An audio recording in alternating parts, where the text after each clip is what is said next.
And now to introduce our 2 o'clock interfaith lecture series in the Hall of Philosophy, where this week we are presenting the theme, The Supreme Court and Religious Communities, Holding America Accountable? ?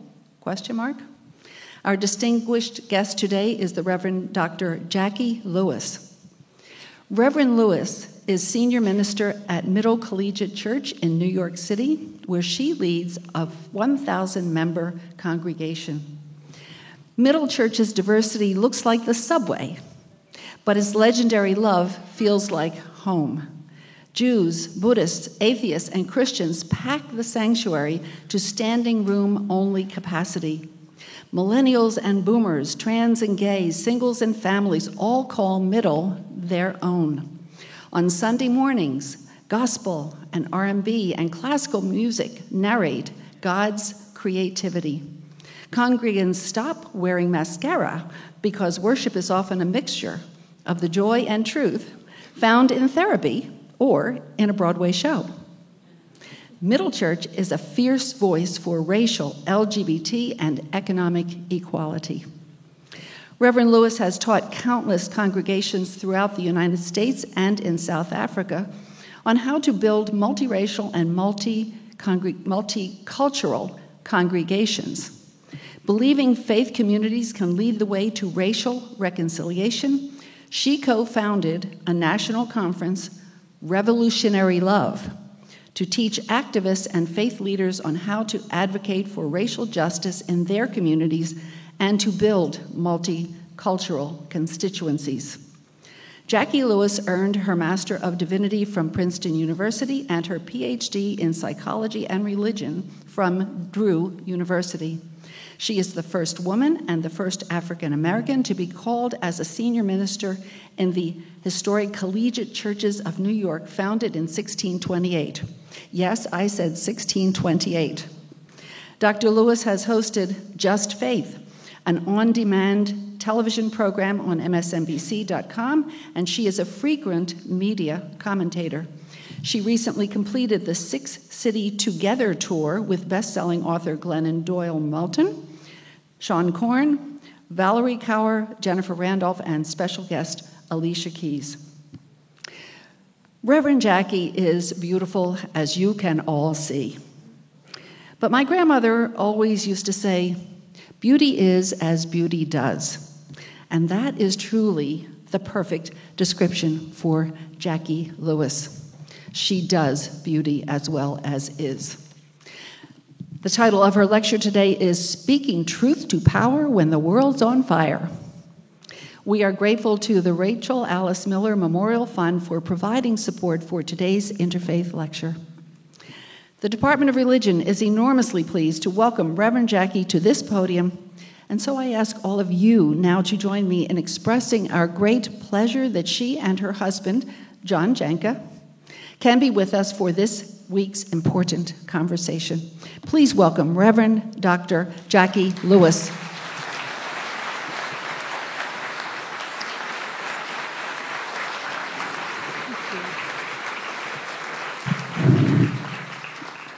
Good afternoon, everyone. Goodness gracious, Maureen, I hope I can live up to all of that stuff. Okay. I'm so delighted to be with you today. My other mother, a woman named Patty Daly, who mentored me right after seminary, has been trying to get me to come to Chautauqua to play with her family for more years than I should say. But here I am, and delighted to be with you. Speaking truth to power when the world is on fire. What's that got to do with the Dr. King quote about holding accountable our nation, the job of the courts and the job of the church to hold the nation accountable? Well, I hope that this will make sense. Let me be a little Dale Carnegie-ish and tell you where I'm going to go for the Myers-Briggs J's in the room. What I hope to do is to be able to tell you a little bit about this theory I have about leadership, that leaders tell stories that change the story. But my real intent is to enlist you in an army called Revolutionary Lovers. Yes, I'm here to convert you, to convince you, to convict you, to enlist you to be in this army with me, an army that can speak truth to the power that is racism in the United States of America. I think it is the 21st century problem. So that's what we're going to do. I'm going to do a little theory. I'm going to tell you some stories. I will exegete those stories a little bit, but mostly I'll leave it up to you because how boring is it for me to tell you? And the moral of the story is, but we'll put some things on the table together, and I hope that it will be helpful to you. It's been helpful to me to think these thoughts. Speaking truth to power. This title is taken from a charge given to 18th century Quakers, but it was repeated in a 1955 pamphlet called Speak Truth to Power, A Quaker Search for an Alternative to Violence. And this is what the preface says. Our title, Speak Truth to Power, taken from that 18th century Friends charge, suggests the effort that is made to speak from the deepest insight of the Quaker faith, as this faith is understood by those who prepared this study. We speak power in three senses. To those who hold high places in our national life and bear the terrible responsibility of making decisions for war or peace. To the American people who are the final reservoir of power in this country and whose values and expectations set the limits for those who exercise authority. To the idea of power itself and its impact on 20th century life. Our truth, the writer said, is an ancient one. That love endures and overcomes. That hatred destroys. That what is obtained by love is retained, but what is obtained by hatred proves a burden. Now, although the origin of this phrase is commonly ascribed to this booklet, it appears to have been coined earlier by civil rights leader Bayard Rustin. In his posthumous collection of African American civil rights comments, I Must Resist, Rustin states in a 1942 letter that the role of a religious group is to speak truth to power. And the committee who wrote the book, in a 2012 appendix, said Rustin was actually a co-author of that 1955 booklet. And his contribution was redacted out of the booklet because he was arrested on charges of committing a homosexual act in 1953. In 2013, President Barack Obama posthumously awarded Rustin the Medal of Freedom. What does it mean to speak truth to power? Author and talk show host Tavis Smiley says, quote, speaking truth to power means comforting the afflicted and afflicting the comfortable. That's pretty good, right? None of us has a monopoly on the truth, he goes on to say. There is the truth, and there's the way to the truth. We must be humble enough to accept that we only know the truth that we know. And at any given point on life's journey, the truth might change. But the truth that we do know, we must speak it. We must have the courage to say what we see. So all of us this week have been reflecting on Dr. King's sentiment that the courts and the church must be the nation's conscience.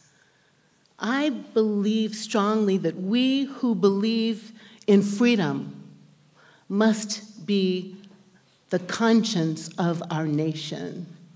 We must be conscious that we are the conscience.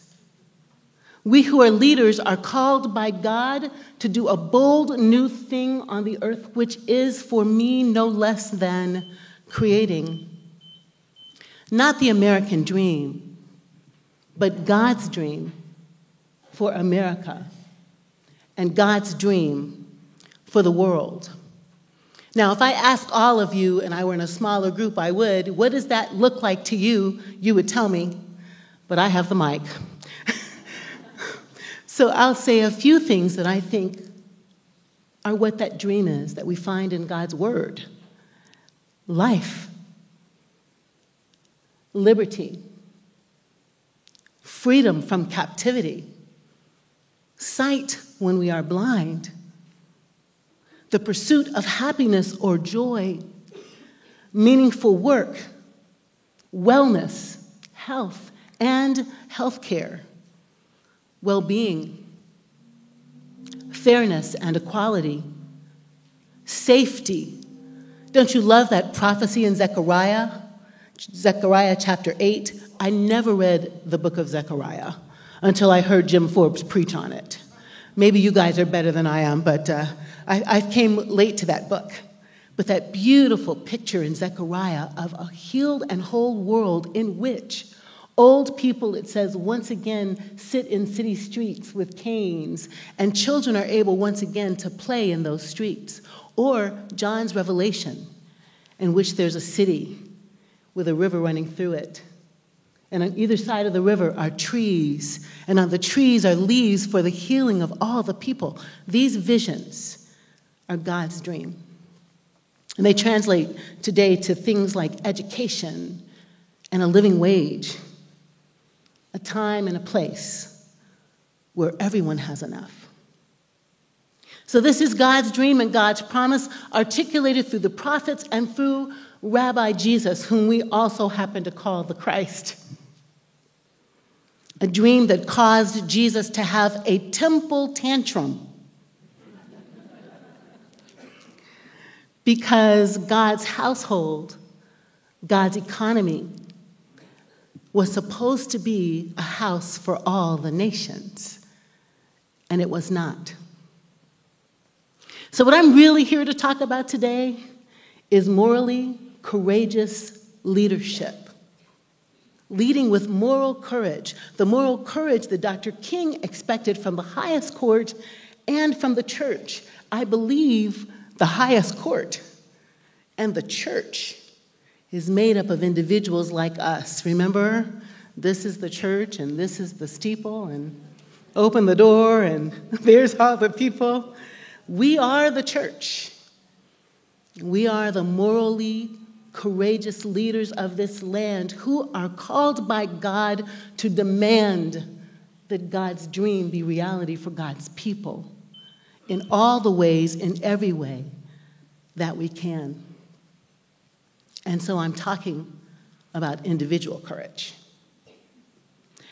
I'm going to say to you that I'm a psychologist of religion.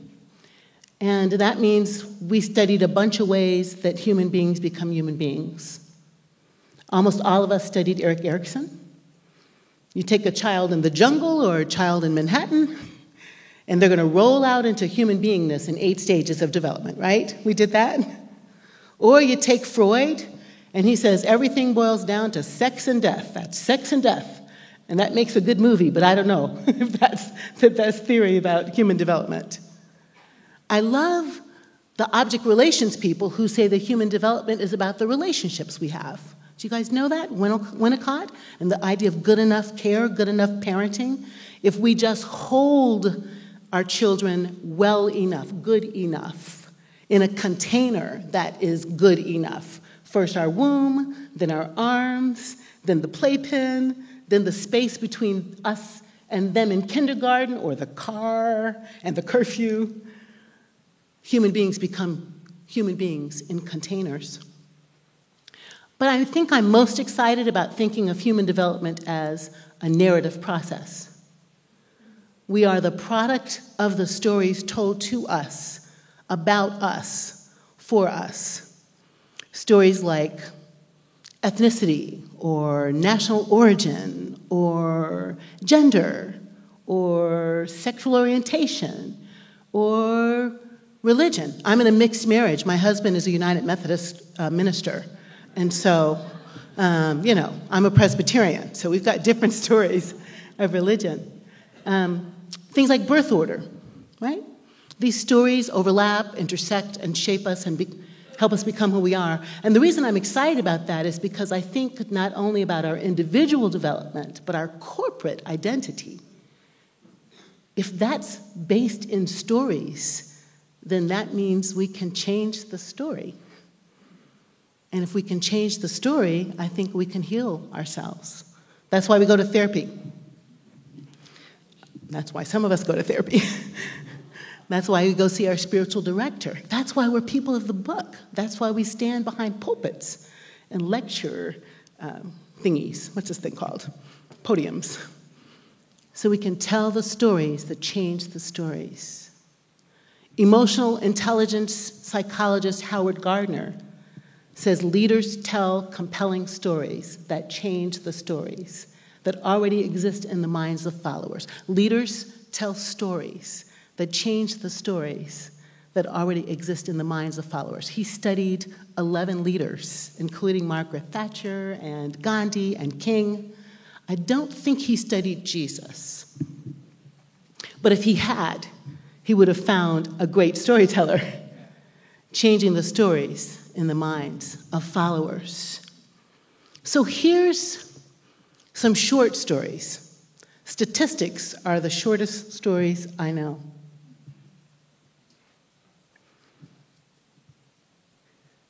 There are only 2 black billionaires in the United States of America. Do you know who they are?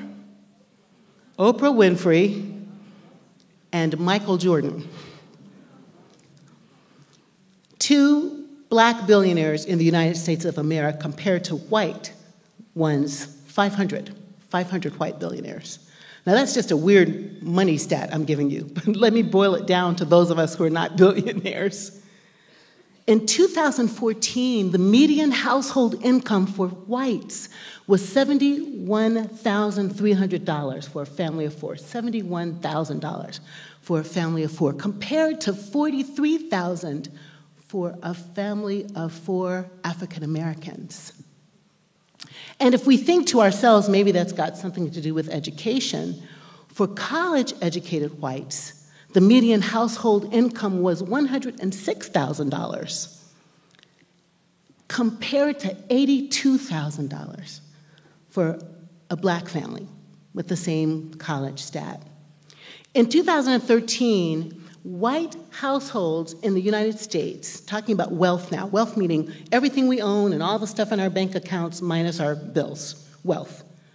$144,000 is the median wealth of a white family in 2013, which is 13 times the median wealth for black households, $11,000. Me too. What? Right? Again, white households headed by someone with a college degree had a median wealth of $3,000 compared to college-educated black household with a median wealth of $26,000. Wow. I love the murmur.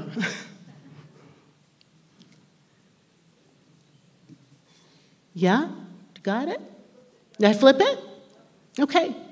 White folks, 3,000, 300,000. Blacks. Thank you, friends. I'm so glad you're listening. Yeah. So that college stat for white family, $300,000, and for black family, $26,000. Thank you so much. Appreciate that. Black high school students seem to do really well versus whites. About 30% of black students have a diploma when they're 25 years old from high school, and 27% of whites have a diploma. But only 9.8% of blacks over 25 completed a bachelor's degree. 9.8% compared to 14% of whites. Pretty soon I'm going to lose myself in these numbers, so just hang on, maybe just one more. In a public religion research study, my friend Bobby Jones, in 2013, he found that 65% of black Americans only have black friends. 65% only have black friends. And 75% of white Americans only have white friends. Now, this conversation about color and race and ethnicity is not just about black and white, amen? But the stats, the longer-term stats and studies are often about black and white because that's been the kind of historic racial fault line. Wow. Unemployment is 10.9% for African Americans versus 4.8% right now. And when we think about incarceration rates, even though African Americans are only 14% of our population, the prison population of African Americans is 37%. Wow. So that's a lot of numbers to hold in our heads. But let's just think about personal stories. Maureen told you that I'm in this multiracial, multicultural, multi-ethnic, multi-everything church in Manhattan. And part of what we do, what we lean into, is our sense of working for justice, economic justice, racial, ethnic justice, LGBT justice, and gender justice. Having a female pastor makes us lean into those things. So when I think about kind of looking at America and the conversations about whether or not we're post-racial, that's a story that's out there. We're post-racial. And all we have to do is say some names that would roll off of all of our tongues. Eric Garner, 43 years old. His murder ruled a homicide, and the 2 police officers responsible for his death still get paid by the NYPD.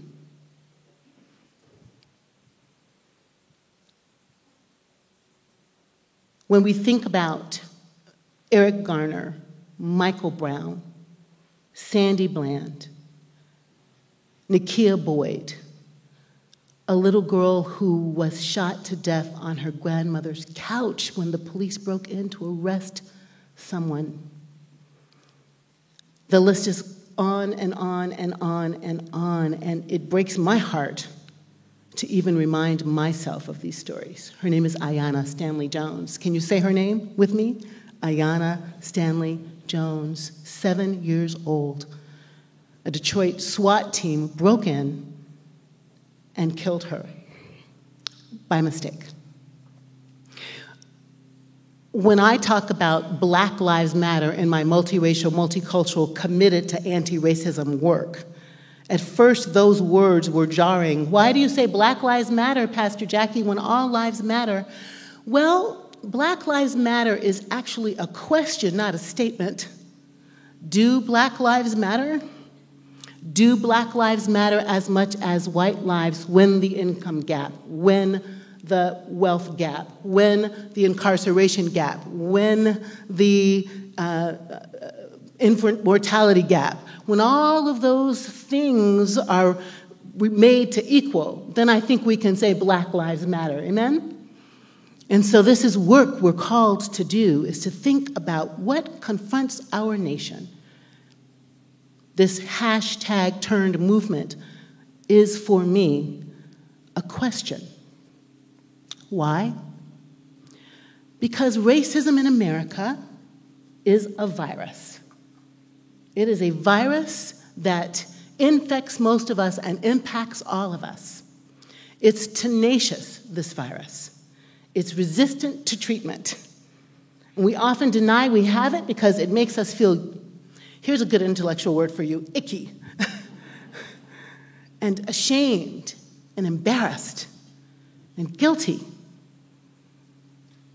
It's gone so deep inside our souls, to bring it back up again causes us to feel a little sick to our stomachs. It doesn't go with our image of a progressive people ready to heal the world.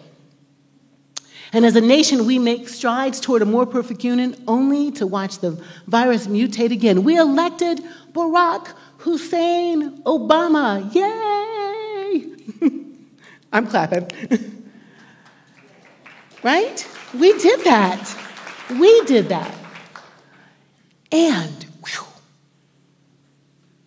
an equal and opposite reaction where incivility rises up from the depths of the earth, and more incidences of hate crimes around race than ever reported by the ACLU. What about stop and frisk? And then what about stand your ground? And what about protests around Black Lives Matter?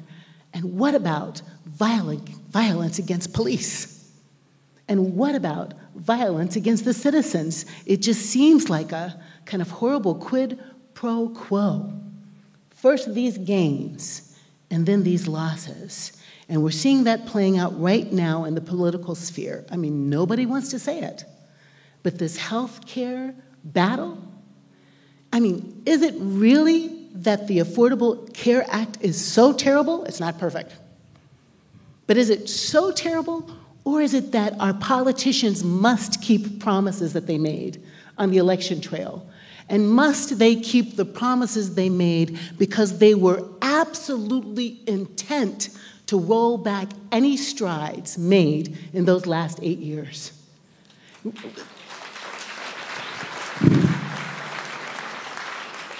Rather than legislating, rather than coming together to find common solutions, there are roadblocks that are tenaciously stuck in our past of racism and white supremacy. I mean, if you were my friends, and I'm just going to say you are, I'd have to say, it seems for some folks, just having that Black family in the White House is reason enough to say no to anything that happened in those 8 years. Let's block the confirmation of a Supreme Court justice. Let's just say no for the sake of no. For the sake of no.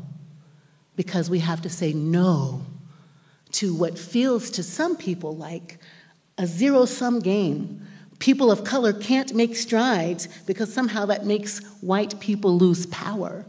That cannot possibly be true, can it? People of faith. In his book, The End of White Christian America, Robbie Jones announces the passing of white Christianity. Do you guys know that book? It's a great book. And he's polemic as heck. But he's saying that white Christianity is dying. And the cause of death was determined, and this is a quote, to be a combination of environmental and internal factors, complications stemming from major demographic changes in the country, along with religious disaffiliation as many of the church's younger members began to doubt white Christian America's continued relevance in a shifting cultural environment. Does that ring in your ear what he's trying to say there? So he goes on to name two major issues at play. One, the church has been unable to come to terms with its historic failure to effectively address issues of race. And two, in its struggle around issues of sexual orientation and gender. Now, I think those are both true, but I really want to talk about race today. I want to be really clear that I want to talk about race today, because I think all these other things that we're talking about are stuck in the race place. The economic injustice is stuck in a race place. In the LGBTQ communities, when they're fighting for their rights, they tell me they get stuck in the race place. Healthcare, I think, is stuck in the race place. Housing patterns, medical care, voting rights issues, right? Stuck in the race place. Xenophobia around Muslims and Sikhs and Jews, I think, is stuck in a racial ethnic place. So I want us to think about that a little bit more. In a culture that is not quite overcome, I'm convinced that our strongest defense against racism, the very best way to build immunity to this virus, is you. Okay, you and me. It's us. I think we're the ones we've been waiting for. I think that if leaders across faiths and disciplines will make it a spiritual practice to disrupt racism and dismantle the legacy of white supremacy in our nation, oh my gosh, we will overcome so much. Let me say that once again. I think our leadership, our personal leadership, from a morally courageous place, everyone in the sound of my voice, are called by God to change the story on racial ethnic dynamics in America. And I don't think we have to have a pulpit to do it, although that's cool. I don't know that we have to lecture at Chautauqua to do it, although I'm grateful. I think in every place where you have a sphere of influence, your Twitter handle, your newsletter that you write, those of you who do nominational work, those of you who are in classrooms, those of you who are pulling together small groups, that you have the ability and the call to hold this nation accountable for what it's done and to invite it into a new place. How many of you think that's an exciting hypothesis? Yay, excellent. So what to do? Let me tell you some stories. If we're the ones we've been waiting for, then we've got some stories to tell. So let's talk about Chief Justice Earl Warren. When President Eisenhower appointed him to the bench, I don't think he had any idea what he was doing, or he might not have done it. In fact, he's quoted later as saying that putting Warren on the bench was the, quote, biggest damned fool mistake I ever made. I was quoting him, so that wasn't me cursing. Okay, thank you. Just want to make sure. So Earl Warren was born in 1891 in LA into a working family of Norwegian immigrants. Poor kid. His father was employed by the Southern Pacific Railroad. He grew up in Bakersfield. He did well in public schools. He went to the University of California, Berkeley, for both his undergraduate and law degrees. And in 1914, he's admitted to the California bar. Served in the Army in World War I. He rose to the rank of first lieutenant and then was discharged in 1918 and committed himself to public service. In 1925, he was elected county district attorney, and he made a controversial call a few years later when he advocated for the detention of Japanese Americans. That's not a good look. That was not good television for him. 100,000 people of Japanese heritage were grabbed from their homes and livelihoods because of his decision. I ask you to hold on to that fact for a minute. As the war continued, Warren became one of California's rising political stars. He won the governorship in 1942, and he then, in that work, reduced taxes and created an emergency fund for the state and increased local spending on higher education and care for the elderly. In 1953, President Eisenhower put him on the court, and Warren quickly won legislative approval and became the court's leading judge, succeeding Fred Vinson. Now, what did he do in his tenure? This guy, this poor Norwegian guy who made a huge mistake around Japanese Americans, he helped end school segregation when he was on the court in the Brown versus Board of Education case in 1954. He put Plessy versus Ferguson, kind of separate but equal, he put it to death, okay? Also during his tenure, he did, in a case called Mapp versus Ohio, he put the Miranda amendment into place, where people had to have their rights read before they could be held without arrest. In 1966, that was Miranda versus Arizona. But in 1967, he ruled in an amazing case that you might have heard of recently, if not before, but Loving versus Virginia, which just was a beautiful mainstream movie. And I'm happily married to a white United Methodist minister, so thank goodness for Loving versus Virginia that our marriage is legal in the United States. This is where Chief Justice Warren's story intersects with another one, the story of Mildred Dolores Jeter.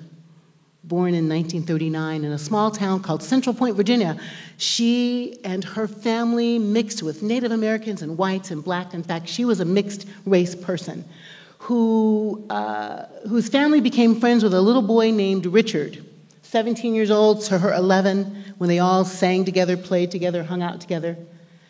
Here comes the rain. String Bean, as she was called, had a crush on Richard. They fell in love. They started dating. They got married after she was pregnant at the age of 18. Their love was so beautiful and so, not unusual in their context. But their marriage was illegal in Virginia. So they moved to D.C., got married, and got arrested when they came back home to their hometown. Someone stormed into their bedroom and arrested them, and they went to jail, him for one night, her for several. Mildred, a poor, country, not educated girl, had a talk with her cousin who said, "What about if you wrote to Robert Kennedy and told him your story?" I don't know. Just write to Robert Kennedy. Why? I think both of them were watching the civil rights movement roll out on television, and they caught this kind of a moral imagination that they could take that story to the highest place in the land. And Robert Kennedy read her letter and referred her to the ACLU. Two lawyers took the case, and they pushed that case all the way up to the highest court. And in 1967, that poor couple won that case, making marriage between blacks and whites or any races legal in the whole country. And that case was the foundational argument for LGBTQ marriage rights in these last decade. A woman named Mildred and a man named Earl. One a chief justice and the other a poor country wife with no education, telling the story, changing the story with morally courageous leadership.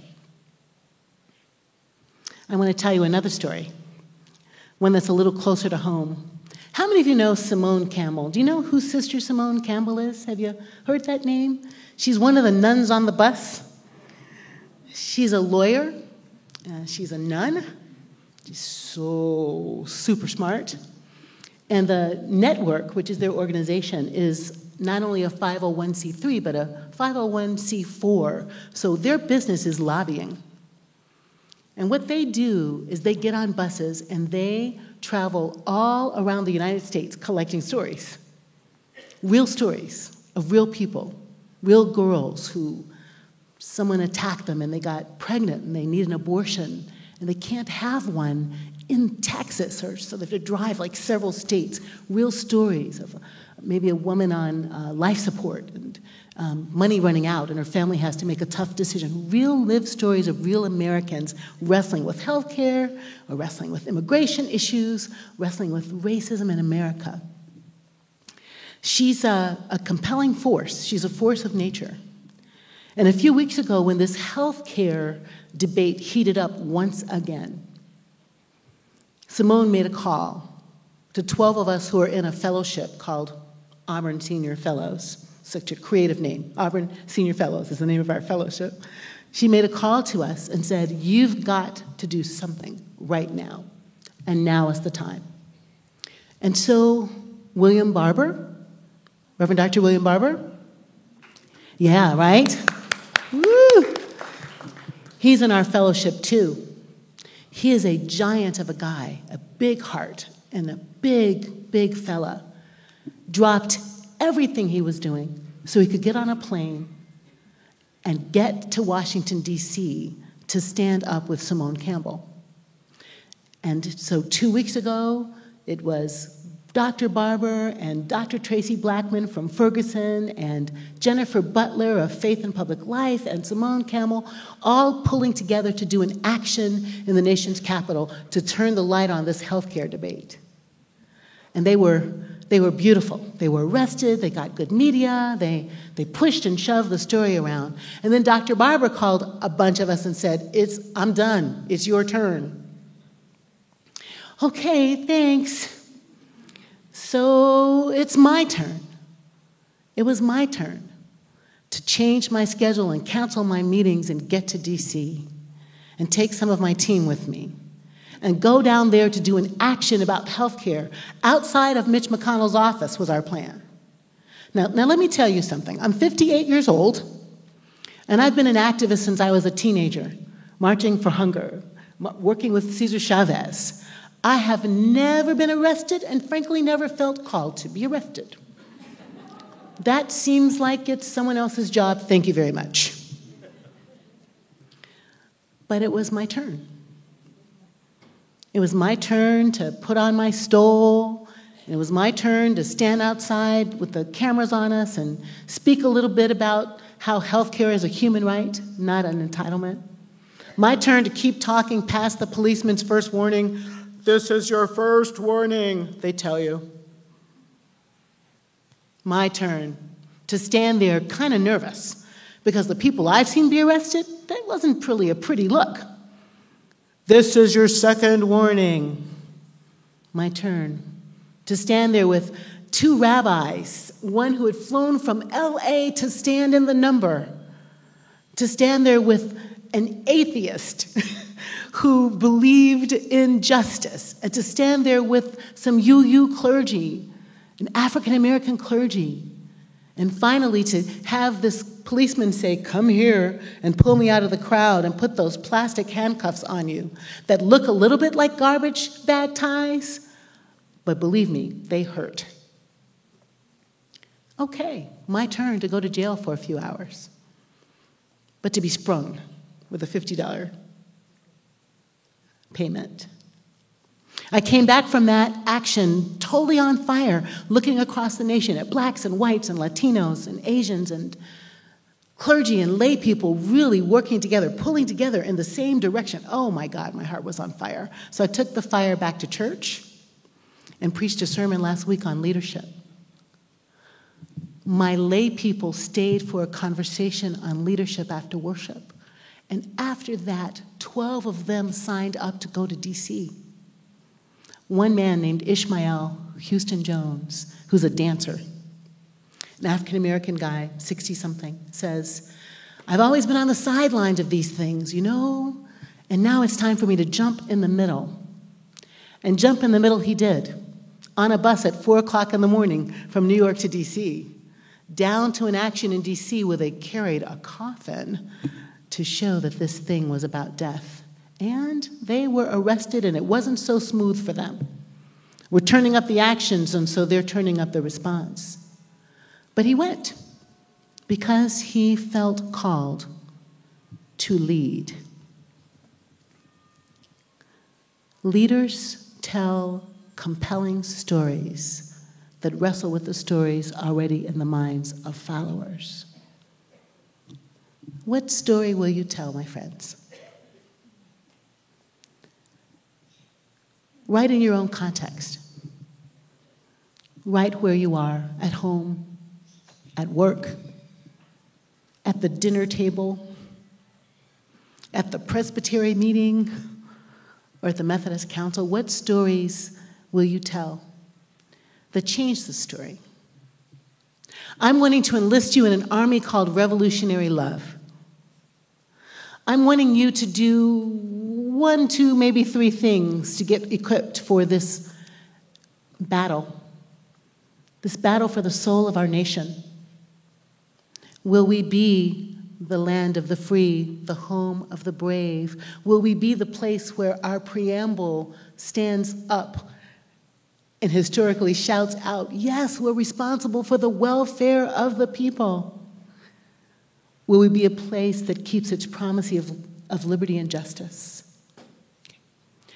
I think we're going to be better storytellers if we build some deep relationships.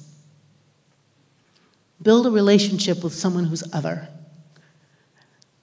I don't want to poll you about how many friends of color you have or how many white friends you have, but the stats tell us that 75% of us don't have friends outside of our own race and ethnicity. So I'm inviting you to think about the person that's in your neighborhood or the person that's in your lectionary group or the person that's in your church with whom you can build a relationship. Invite them into a relationship so that their story is a story you know, that you're not doing hypothesis or it's not general. It's specific and particular. I know a woman named Jackie or a woman named Maria. I know a man named Jose who. I know a woman whose parents came from China in 1959. And you have that story in your heart when you're thinking, doing, writing, preaching, practicing your practice. Build a relationship with someone that opens your heart and grows your empathy and puts their story inside your story.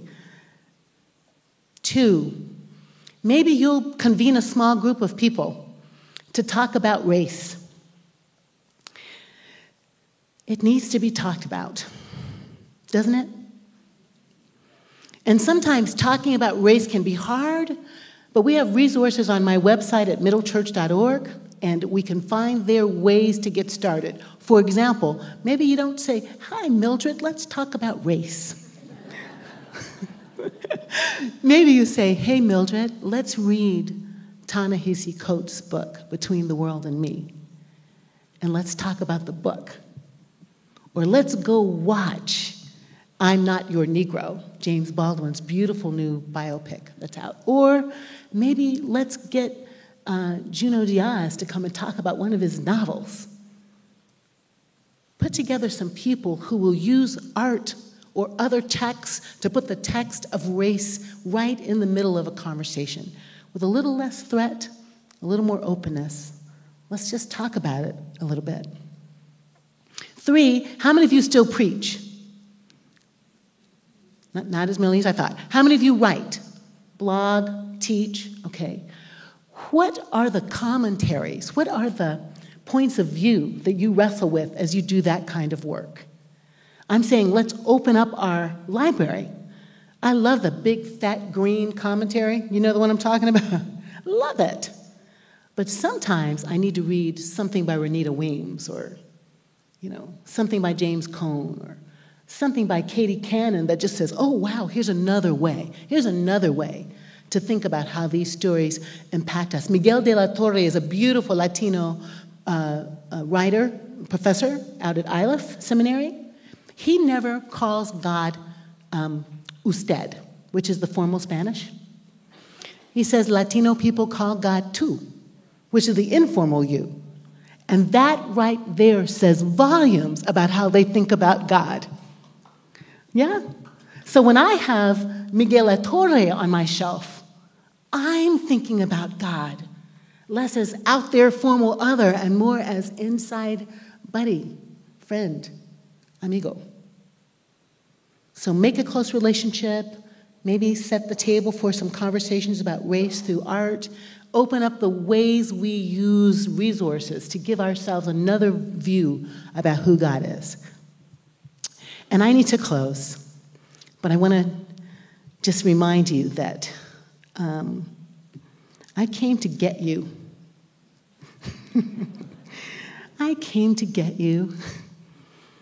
I came to invite you closer to my own heart, my own passion, my own sense that we haven't overcome, but that you and I together can make it be so.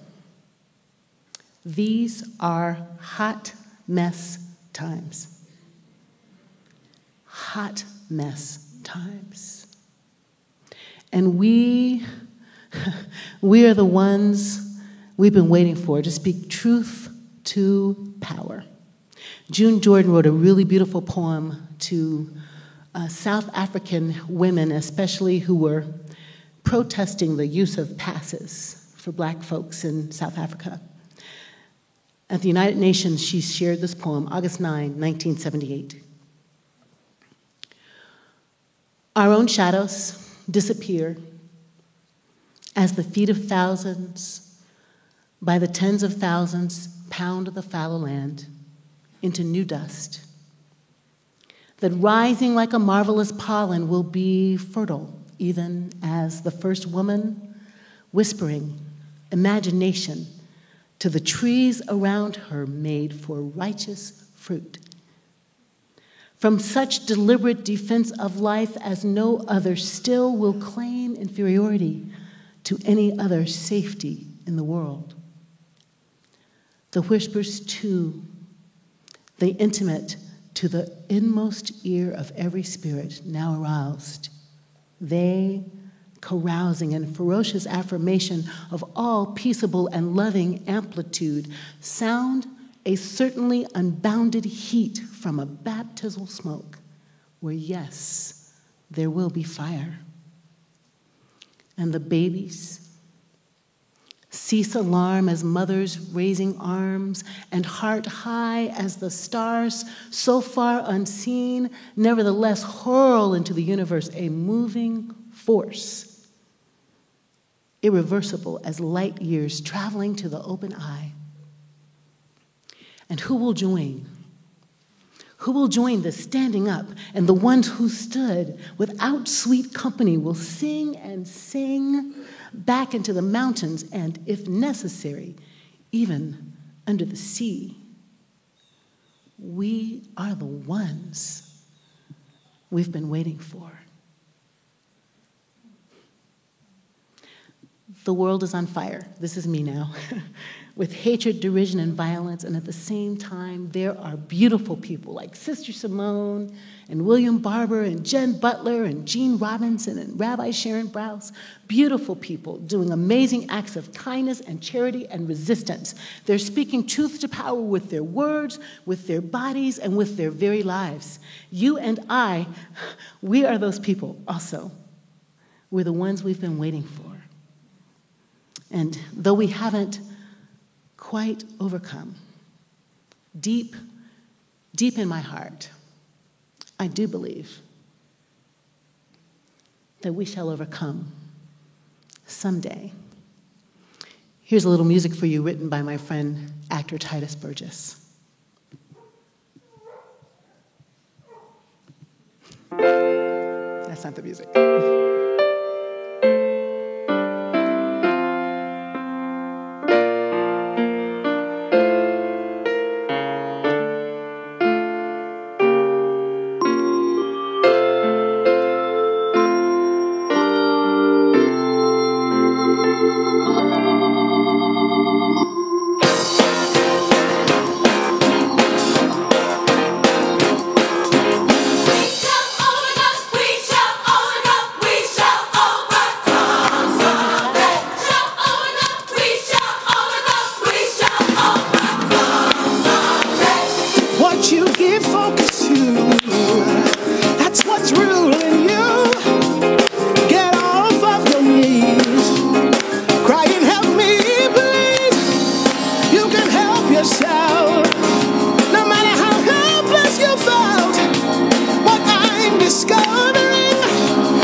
Thank you so much.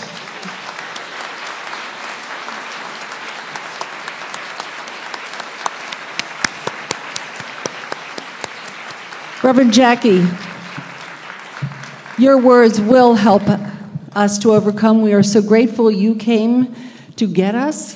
Thank you.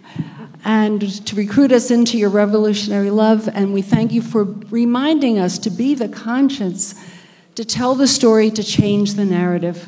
We thank you so much. And let us now spend a few minutes having a conversation with Reverend Jackie. Those who wish to, please come to the microphones. And we'll have, so we have to have a hard stop at 3:15, so we'll have short questions and short answers, and we'll end on a lovely high note. And we'll begin over here. Hi. Hi, thank you so much for your talk today and for exhorting us to action, more action perhaps than we've been doing, certainly more. During the election and now and so on, I've lamented the fact that I am not aware of enough leadership or the Martin Luther King kind of leadership in the church. Yep. And I understand that, when people are divided, it's hard for a faith leader to take a stand, not that some aren't. But who would you say to look to on, the internet or through the books? I didn't catch all the references that you mentioned. And I guess I'll ask one more question. Do you have a site where we could catch some of those references that didn't get written down today? So it's kind of two questions. Great, two questions. I'm going to say, follow Sister Simone Campbell at Network on Twitter, Sister Simone Campbell. Follow Reverend Dr. William Barber. He's now at Repairers of the Breach. So you can find him if you just Google him, it's going to come up, right? Dr. William Barber. I would follow Rabbi Sharon Brous in LA at a place called ICAR, Sharon Brous, Brous. And I would follow Linda Sarsour. She's a pretty rabble-rousing Muslim leader, lay leader, but she's controversial and speaking truth to power. And you could follow me. At middlechurch.org, and I've got cards. I'm going to just put them right here. Now, good. Okay, thank you. Okay, but I want the part about the leadership. Is there anyone? I mean, I've heard the Reverend Barber last year. Yeah, and those are the people I mean. I would say this. I think there's more than one leader now. Leadership theory is sometimes there's one, and it was King, and it was Malcolm X maybe, but now I think there's a band of leaders, and I think we need to think about leadership that way. Rather than one designated leader, there's several leaders, and I think you follow the one that speaks to your heart the most. And we're all going in the same direction toward freedom in a world full of racism. Amen? Thank you. Hi. Hi. There are problems with different religions having different beliefs, sincerely held beliefs on all sides. So we have to advise the people in power, speak to power, but you wouldn't have wanted the people who in favor of slavery and saying it was God-given or something advising. I mean, the abolitionists won out, but there's going to be a tension here. So how do you reconcile that? That's an excellent question. I mean, I think we have to interrogate all of our holy texts through the lens of love. What would love do? So would love enslave people? No, not really. Would love inter people? Not really. I think if we approach all of our holy texts through the lens of love, I think the answers to our questions will more readily avail themselves. That's my advice. What would love do? Thank you. Yeah, hi. Good afternoon. We all come from some type of, highly moral, highly ethical background. Mm-hmm. But that, we don't always live up to those standards. Right. And things happen, even to me as a Muslim here in Chautauqua, people of color that come through these gates. Mm-hmm. Why is it still like that? Why are people just going to be people until, the script is over, or? That's a deep, beautiful question. Why is it still like that? I think because we're human beings, and it's hardwired in us. Fear is hardwired in the back of our brains. I really think that's true. But I think our highest self, our best self, is the one that knows that we're inextricably connected one to the other. When someone's harassing this gentleman, my heart should break.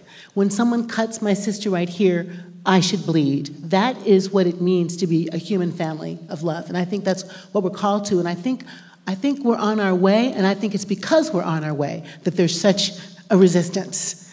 There are more interfaith relationships, more multiracial families, more interreligious communities than ever in the history of the United States. And that's why there's such a giant resistance. So we're going to win. We just have to keep moving. Thank you. Thank you. Hi. A young ILIF student said if he prays with his left hand, or if your left hand is with your right hand, with your less dominant hand up, you might open up your less developed self. Oh, cool. I found this be true. And I asked a dumb question. Alan Alda up here taught me to do this. He said, ask a dumb question. I'll find 100 people coming up to me saying, I had that question too. Okay, what's your And question? It makes you a holy fool. It makes you a holy fool. I wonder if there's any value in such praying in our disabilities as I am. Yeah. I wonder if you've experienced that as a way of connecting with the less more oppressed peoples. Yeah, thank you for that. I would have to be honest to say no, I'm not familiar with using a non-dominant, let's say my less strong hand to pray, but I have done writing exercises in that way, and I have done a lot of work in the dark.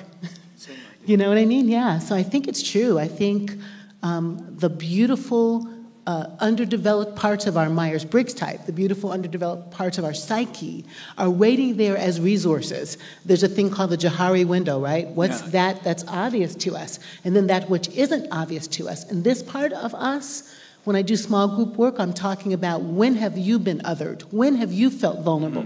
When have you felt differently abled? That's the place right here outside of our consciousness where our empathy and compassion grows. Yes, thank you. Yeah, so I appreciate that so much. Thank you. Hi. Hi. I was thinking of your theme about speaking truth to power. Yes. As I remember, it was about 9 months ago, there was a female professor of theology, and I think it was in Missouri, and they were talking about Christian and Muslim. She said, well, it's the same God. She got fired for it. Yes, So that's right. speaking truth, you pay for it. Yes. But is it true there's only one God? Ooh. And isn't this a path we should pursue to get everybody together again? Yeah, amen. Yeah, she did get fired, and the people who wore hijabs in her defense got fired and caused trouble around. I think there's only one God. I think there's only one God. But as a psychologist of religion, I would say we also can create multiple gods. We've created a God of greed. We've created a God of prosperity gospel. We've created a God of hegemony and, sexism and racism. But I think the one true God is really, John says it best in the letter, 1 John, God is love. That's the best name for the one true God is love. And if we ask ourselves, that's 1 John 4, if we ask ourselves, what would that God do? I think we would stop trying to convert each other and convince each other and attack each other to see whose God is bigger and better. God is love. Yeah. Reverend Jackie, thank you so much for your remarks. And thank you. A short story. I met Reverend Barber just recently. He was in Philadelphia early on doing one of those actions at our Senator Toomey's office in Philadelphia, and I was there for the demonstration all with him, etc. Until he said he wanted to do a little mini training on resistance, and so he wanted 50 people holding placards to lay down on the ground. I said, okay, I think I'm done. So I gave my placard to someone else because it's like, okay, at that point at least, no, I don't think I'm ready to lay down on the ground. But otherwise, I fully support what he's doing and what you all are doing. But my question is related to Martin Luther King, I believe, said that the most segregated hour in America is from 10 to 12 on during Sunday church. morning. Yes, he did. Yeah. I attend an African-American church in Philadelphia, and it's part of my tradition. But I would love to hear your thoughts on what it's like to be part of a multi-racial, multicultural church in New York City, and the extent to which you may feel that is perhaps a route to this kind of revolution of love that you speak about. Thank you for that question. I was so loath to, promote myself, but I love my community. It is middlechurch.org. You can find us. You can come to church at 11:15 on Sundays. I look out from the pulpit at blacks and Asians and Latinos and white people and old people and young people, and I think it's rehearsing the reign of God. My husband and I are working on a book called The Pentecost Paradigm. It'll be out next spring on Abingdon. And the idea is that Pentecost miracle, when the Spirit was landing on everybody and they were speaking in tongues, those Aramaic people were speaking in many diverse tongues. And that the church was born in that context of diversity. So the authors of United by Faith argue every church must be multiracial, multicultural. I would say it's an aim. It's an aim to create as many multiracial communities as we can on the way to heaven. How will we know how to do it if we don't practice now? I find it to be a really beautiful strategy to grow these kinds of movements that are multiracial, and would love to talk to you more about that. Okay, thanks. A quick story. Walking through the dairy farm, the dairy barn with my father, came up with the bull we had. He picked up a 2x4 and he hit the bull up the side of the head. Okay. Said, "Dad, what'd you do?" And said, "I had to get his attention first." Are we now not in a situation facing the multiple crises, the chaos that seems to exist in Washington, all the issues from forces that seem to make no sense to me? Can we afford the time for love, for interfaith, for patience, or is it going to take something like when we saw the fire hoses in Montgomery? Right. Or let's take India, where only when the British troops started to sweep their rifles across the pacifists and nonviolent Indians who were in the can we afford to wait? Because I wonder if, for the sake of argument, if patience and nonviolence, it's going to lead us to a point where we may have a point of no return. I think that's an excellent question. So I want to be really clear that the kind of love I'm talking about and the kinds of revolution I'm talking about, love is patient and love is, I'm not saying that. I'm not saying that. I'm actually saying love is a force. And I'm not saying love is a violent force. But I think there's a sense of urgency. So we have been hit on the head. We have been hit on the head. All of those state-sanctioned killings of black and brown bodies where there's been no indictment, that's a hit on the head. This assault on the ACA that takes money from the poor and gives it to the rich, that's a hit on the head. We have been hit on the head. And what we need to do then is to think, how will we each move in our own way? I do not believe in violence, but I do believe in nonviolence resistance, and I do believe in civil disobedience. So it's time to go to jail. It's time to act up. It's time to write, tweet, talk, preach, and change the story urgently. Yeah, thanks. Thank you so much for your work on behalf of social and economic justice. Thank you. And my question is, I hope that after you went to great trouble to go to Washington, that someone in Washington who representing our elected officials talked to your group in some way. I've seen some of the protests on television, and it doesn't appear that our officials are listening to the cries of the people.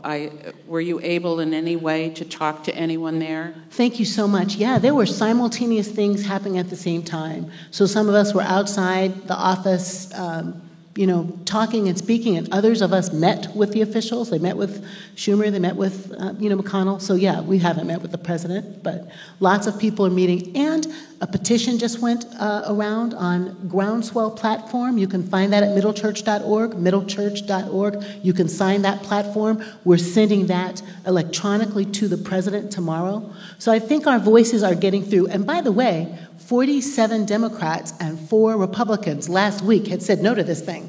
So it is happening. I think there has been an effect. We just have to keep pushing. Thank you for that question. So we have 4 minutes. I can do this in 2. Good, because there's one more person. Great. You called us out. Okay. You called me to get up. I've been sitting here for 30 years as a pastor and never had the courage to come to one of these mics. So God bless you for that. Good for you. Many of us ask in our congregations, what can I do? Yes. While I was awaiting this lecture, something came across my cell phone with a very specific answer to that question. I share it with the House for whatever good it may do. Yeah. Many of us come from states where our senators have already expressed negative opinions of the pending health care bills and feel we've done our bit. Right. The difficulty in approaching senators is you must call those who represent you. That's right.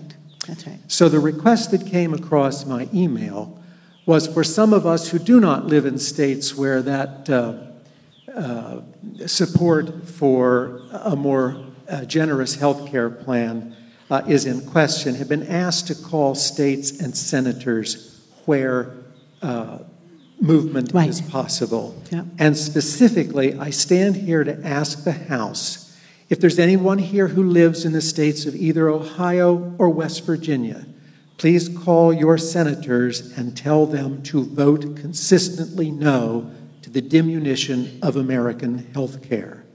Specifically, those two folks are Rob Portman and Shelley, I can't say the name, it's just going to, Capito, Yeah, thank you. good. Right That's out of my great. head. I'm not sure whether this is the 10th hour, the 11th hour, or It is the 12th the hour. 11th and a half hour. Yes. Yeah. So it is. time is of the essence. Yeah. Get your cell phone, call a friend who lives in those states, and tell them to call those offices. All Good the for numbers you. are available online. Awesome. Thank you so much for coming to the mic. Thank you. Yes. I think we're all sort of saying the same thing, but I'm wondering, do you think it's harder to affect change now than it was 50 years ago? Because all these things we're talking about, I did 50 years ago, marching. Sure. And doing it today, I don't feel I'm discouraged. Thank you for that. I'm looking at you and I'm thinking we might be close to the same age. I think I'm a little Oh, older, but okay. maybe I So- don't look that way. So let's just say there can be fatigue. There can be fatigue in these movements. And clearly this movement, the civil rights movement, had a dip. I don't think we're in a second movement. I think we had a dip. And I think people are really rising up. And I'm here to cheerlead you. Like if you're tired, who in your circle is not? And if you're tired of marching, then can you tweet? And if you're tired of marching, can you make the phone calls? And right now on the healthcare bill, the only thing is no, just no. Vote no. There's not been a debate, that's all. Just no, so there can be a debate. So do what you can do. Register people to vote. Make phone calls. Give people in your circle the phone numbers to... Older people don't like to Google. Give them the number so it's easier for them to make the call. I'm sorry if I'm wrong, and my older people don't like to Google. Let me just put it that way. In my circle. But if I set the table and put it right there in the bulletin, they'll do it. So I think we have to mobilize ourselves. We have to take turns. We have to tag race. We have to pass the baton. And don't give up. Don't give up. Because God is calling us to make a dream for the whole world that is of liberty and justice. There's just too much to do. We cannot quit. Thank you. Thank you.